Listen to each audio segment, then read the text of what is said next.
And then you went into branding, right? At branding design, and you worked for like 20 years building brands or helping companies in terms of Correct. strategy and design. How do you think branding has changed since you first started working on those projects? Yeah. So when I started working with branding, that was before I founded my agency. It was it was not necessarily branding, but it was more like advertising and marketing, and there was something about the products and how they presented themselves that I was always curious. It's like, okay, what's behind it? What is it that we are actually trying to communicate? And this is when I started reading about branding and getting to know branding, and eventually this is when we started doing this type of projects back when I had the agency in Munich, and we did a lot of brand consulting, yeah, and understanding that it was back then, I would say not that different, but very different than what it is today. So, for example, this is something I was talking to my son the other day. I was complaining that back when you look in the past, when you look at the 80s, you can tell what music, what clothes, what everything that was happening in that decade. You know. Then you look at the 90s, and it's the same thing. You can name bands, you can see the fashion, you will know immediately. But as soon as you start going from the 2000 until now, everything changes. And what he was telling me is he's 24 now. What he was telling me is, Papa, there is no more mainstream. It doesn't exist.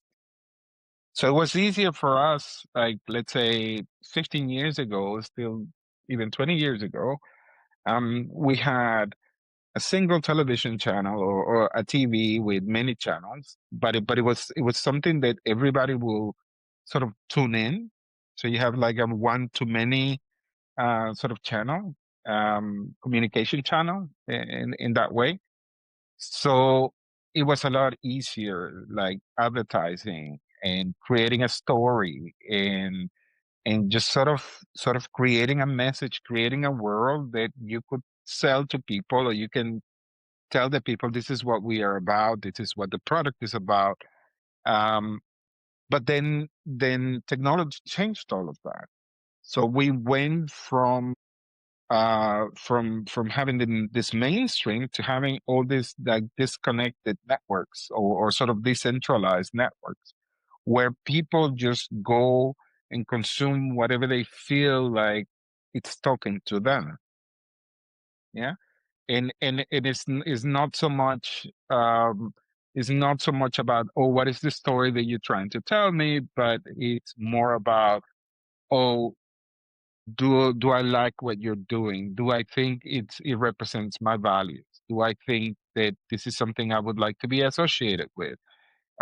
It is something that is doing something for me rather than me doing something for them. And from that perspective, a lot of companies have been struggling with this because all of a sudden, I don't know, just to name an example, Budweiser puts an ad with somebody who's trans, and all of a sudden the backlash is tremendous. Then you have companies, big companies like, I don't know, Nestle, for example, that a lot of people don't agree with the practices. And they say, oh, from now on, I don't buy the product.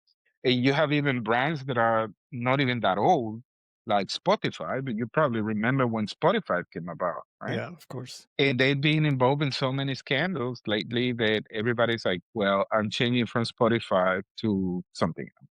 So it's a lot faster now how people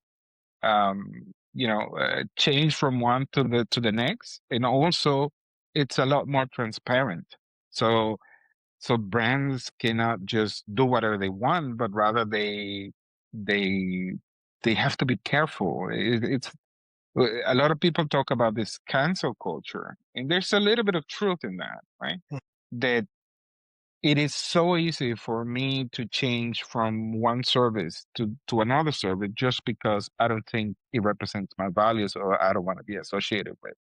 So from that perspective, it has changed quite a lot. totally.